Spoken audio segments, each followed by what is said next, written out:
Dwellers in the Dark video, and this week we're here with World Champion, all the way from Rippon.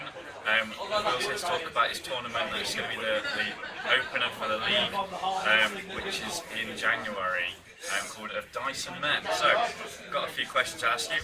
First one is probably the most important one. It's your first tournament as a TO. What sets this tournament apart from the other ones we're going to see in the year? Well, it's going to be different to any tournament that's been held before because of the sheer weight of special rules. Yeah. It is very different. We have, so among others, warbands are increased to 24 instead of 12. Your hero gets legendary hero special rule, so every time you spend my point on a performance, it's free. And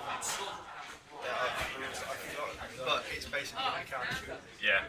So you've put in all these special rules. You've clearly got an intention in mind. What kind of armies are you hoping that it will attract? What sort of builds are you? I'm hoping that, even at 1,000 points, because of the warband rules, you can't get these massive epic armies that you see in the films. So hopefully with these warbands being put in place, we can see Rohan at Pelennor Fields, we can see Gondor defending Venus Tirith, we can see Elves and Rohan trying to defend Helm's Deep.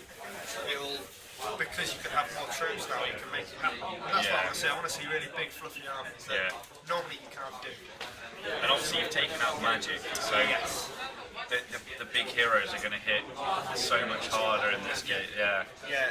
Another thought behind that was for the fluff perspective. You can't play because he has no will, and so it's a really iconic character in the films and the books that is irrelevant in the game. Yeah. So by taking away all magic and special rules, it brings balance to the game and it's models that you wouldn't normally see. It's going to bring a different balance, isn't it? It's going to change the game. It's going to make people play differently, because if you look at anyone who's in the top sort of 10, 15 in the league, they use magic a lot. Yeah. So with that gone, it's going to be a challenge for everyone. Yeah. Yeah. Well, so what kind of prizes are people going to get at your event? Can you reveal any of the prizes? I can reveal the prizes. As it stands, I'm working for a scenery company called Adrian's Walls, which is equally witty to my tournament title. He's working on some really nice resin scenery pieces of ruined buildings, primarily for Frostgrave, but I'm going to try and bring them to the hobby community. Excellent. So there's going to be lots of packs of those. Okay, so I don't know if you can remember off the top of your head, but what scenarios are we going to be playing? The scenarios have also been modified. 6 games, 2 hours apiece. When it is Reconnoiter, Lords of Battle, 7-point domination, 3-point seize the prize, to the death, and hold ground modified, so it is a walk on the block. Okay, so it's fixing that mouse from a battle problem. Yeah, because it just kills me. Yeah, well, I suffer from mouse problems as well. Well, it sounds like it's going to be a lot of fun. Obviously, the most important thing for our Hobbit community is the social side of it. So, what's Rippon going to offer the Hobbit community? What is Rippon going to offer the Hobbit community? We have the worst nightclub in Europe, and that is set aside. So, the venue itself is set in a pub. We have our own coffee room and bar for the weekend. Brilliant. Nice and self-contained. We're going to be having a meal there and hang out to the town. It's quite a small place, so it's no more than a 5-minute walk. So there's going to be much merriment to be had. Excellent. Right. I think that's all we've got to talk about this. So obviously, Rippon's nearly sold out. How many tickets left? 4 tickets left. So 4 tickets! As we're speaking, there are just 4. So hopefully, if you get this before those 4 go, you can have a go. If not, hopefully we'll see more tournaments going on in Rippon. Depending on whether Will enjoys being a TO. Oh, I'm sure. So make sure that you do the usual, comment down below, whack subscribe, share it if you really feel like it, give us some feedback, and we'll see you again soon. Ciao. Hello, welcome to another one of our videos from the same car, same place, the 5 best minutes car after. in the world, Owen's Clio. And this time we're going to be talking about an up-and-coming event, giving you a bit of a preview. So you've just listened to World Champion talk about his event. Yeah. And we're now going to give our thoughts on that. So the first thing to mention is the build of your armies. So it's 1,000 points, which is huge. We don't see many 1,000-point tournaments in the league. Nope. They used to be really popular, not so much recently. You might want to hear a helicopter. Sorry if you can. And he's given some special rules. So 24 models maximum in a warband rather than 12. Yep. No magic or magical items. Yeah. So that's very different to anything we're seeing anywhere. I mean, there's a lot of people talking about this coming tournament, which is great because that's generating a lot of interest in the hobby itself. Some people are thinking, wow, this is going to be fantastic, this is going to be brilliant. Some people are a bit apprehensive about, well, does that affect the game as a whole? Yeah. Is it really SBG? Is it the Hobbit anymore? It's a tough one, isn't it? Because, you know, Will's trying to give something very different. And 24 models in a warband is reminiscent of the old days of Lord of the Rings when we didn't have warbands. And there were a lot of armies, if I'm blunt, which only had 2 or 3 heroes and 750 points. Yeah. And they just had 60, 70 troops. You know, and it was a very different game at the time. Yeah. You know, and obviously now we've got things like Hurl and Barge and things, so models die quickly in some ways. But, you know, with the absence of magic, how can you shut down the big heroes? You know, it brings through a whole different set of problems tactically, which for some people, I mean, you hear some people moaning about magic every single tournament, don't you? Going, oh, I got hit by Fury again. And you're like, well, it's in the game, it's been there forever. Yeah. Some people are like, I've lost all my games today because I didn't take Saruman this time. I can't live without magic. So I think it'll be interesting to see who rises. I think the bottom line for me is that Will's passion for this tournament is he has this idea, let's exclude magic, let's increase the warbands, and that's his passion, that's his dream. And that's brilliant, because whatever people may think or not think, he's still promoting the Hobbit, he's still promoting us guys getting out playing toy soldiers, right? And people are attending, and it's. I think he's down to 4 tickets left. Yeah, last we checked, it was 4 tickets left, and that's including. We haven't bought our tickets yet because we're still waiting for permission from our other halves. So if you see our other halves, please tell them to. Anyway, I'll try and speak to mine again tonight. But yes, but it's what's great about this is it's bringing a whole different problem of army building. And I love that. I love it when someone makes me think about writing my army list, when I can't just go, right, I'm going to take Saruman the White, I'm going to take a load of guys, I'm going to make sure I've got at least 1 combat hero, or I'm doing evil, so I best chuck a monster in because I don't have the big heroes to do any of the damage, or whatever. You know, by saying no magic, it's like, well, there's no fury. With no fury, I don't have to take certain things, and there's also no immobilize. Yeah, so monsters aren't going to be as susceptible to, you know, the problems. Amazingly, Theoden suddenly becomes a powerhouse because his lack of will isn't an issue anymore. Yes. And actually, when you ignore that, he's probably underpointed if it wasn't for the fact that he has 0 will, because he's got a very balanced profile. But you know, it's interesting anyway. But in terms of scenarios, we're going to talk through scenarios, then we're going to talk about what armies are catching our eye when we're building for this. You know, we're blasting out ideas. We've been talking a little bit before the video about what we might do, and we'll talk about that. So the scenarios in order are 7-point domination, which is interesting. We normally have 5 points, 7, but then with so many troops on the board, you need to have 7 points, really, don't you? Because it's too easy to hold if you've got. I mean, can you imagine an 80 model army with holding just 3 points? Just 3 points. They now need to hold a minimum of 4. Yeah. And they need to make sure they're not broken. They need to make sure they don't get generally And obviously, killed. without things like Fury, it's going to be easy to break some of these armies, especially the larger Horde armies. Yeah, indeed. We've got To the Death, which, well, we've all played To the Death so many times. Seize the Prize, but with 3 prizes, which. That could be really interesting. Will that be... Do you play for all of them? Do you concentrate on 2 of them? I would imagine concentrate on 2 and tie down 1, or depends on...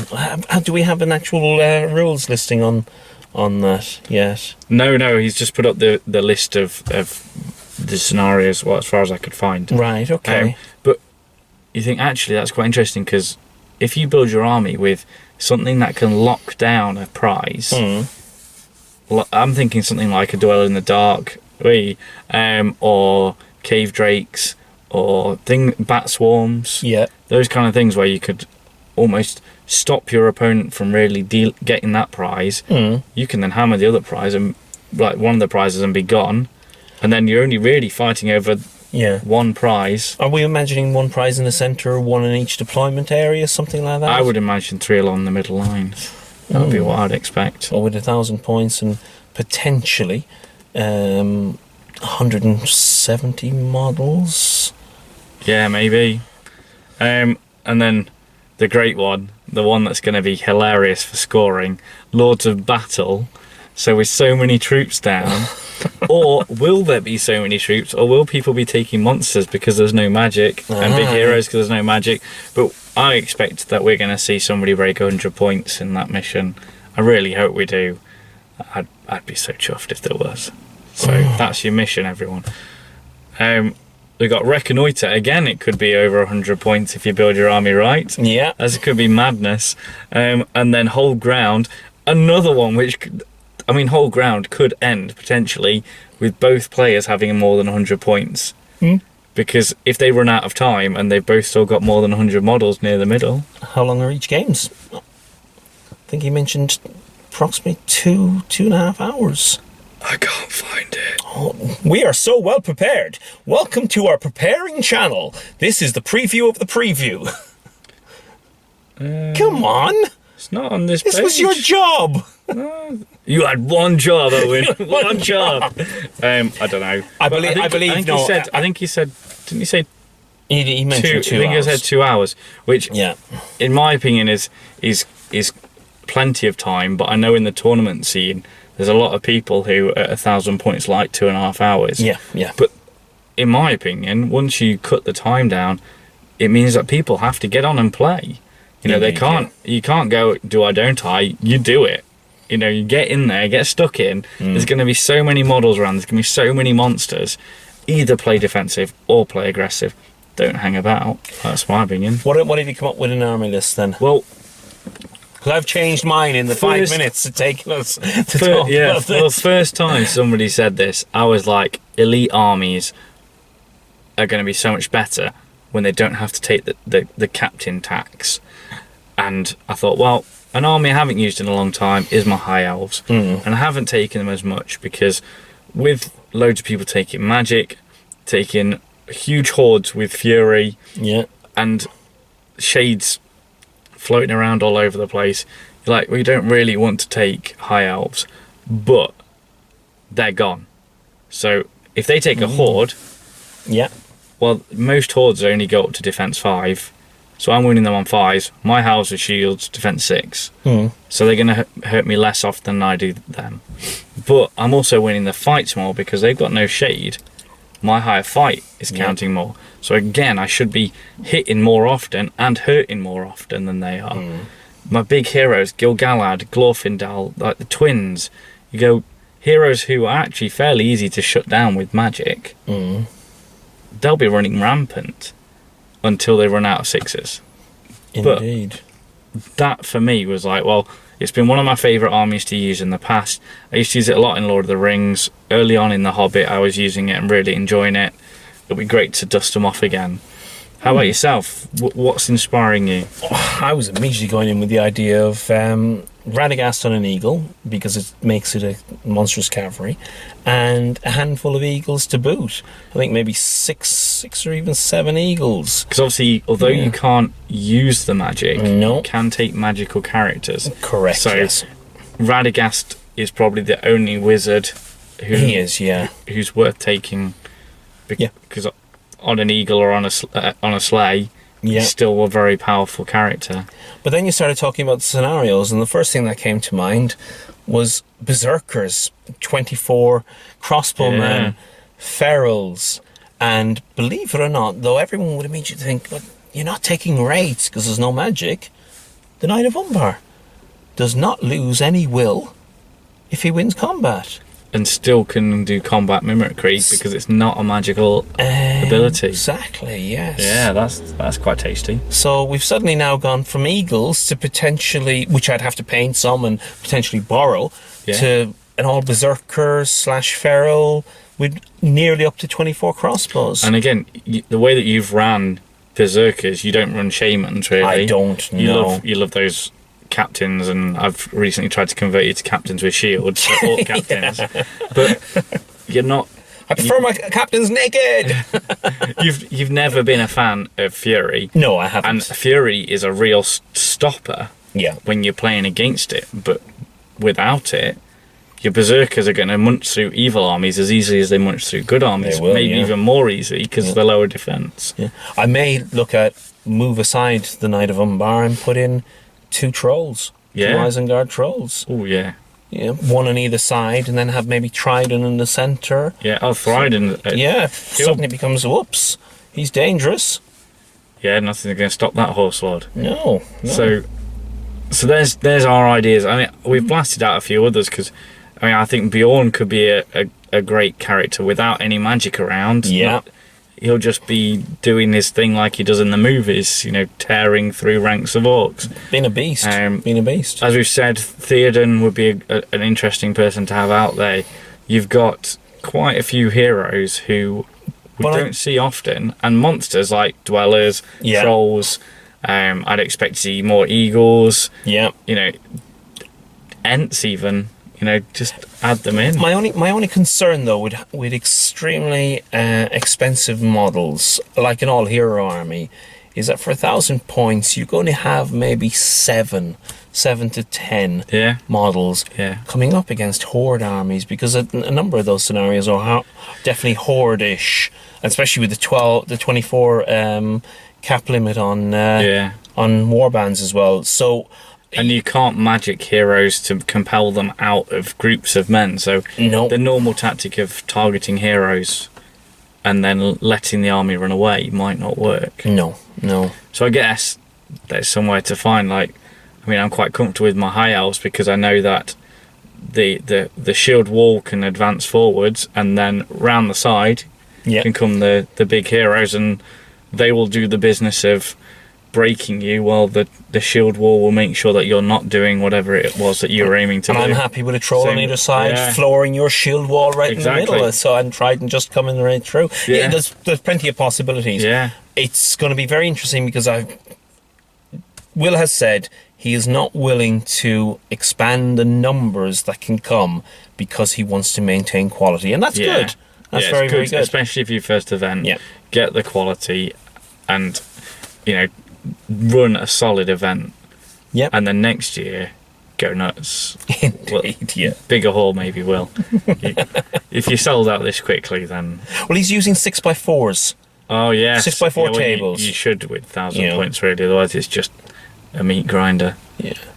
But we're looking forward to it. I'm hopefully getting permission tonight. Hopefully you'll get stuff. We'll take a look, see. Even if I don't get permission to go for the whole event, I'd still like to go up with the camera and run through at least one of the days and see how it goes. And obviously if you're still umming and ahhing, contact Will.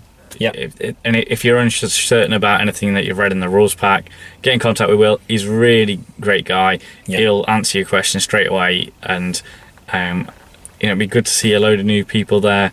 It's been great this season seeing so many new people, meeting so many new people. It'd be great to start next season by meeting a whole ton more. So hopefully we'll see you there. Okay, guys, right. Shall we wrap this one up in your car? Yeah, we'll wrap this one. That'll come back to haunt me. Right, so do the usual stuff. Share this with your mates. Like it, subscribe, do that stuff. We'll see you over in the GBHL Facebook group at times. Yeah, it's over. It's that. Well, you can click up there, but it's usually down there. Just anyway, that's enough of our shenanigans, guys. Love you and leave you. Speak to you soon. Bye.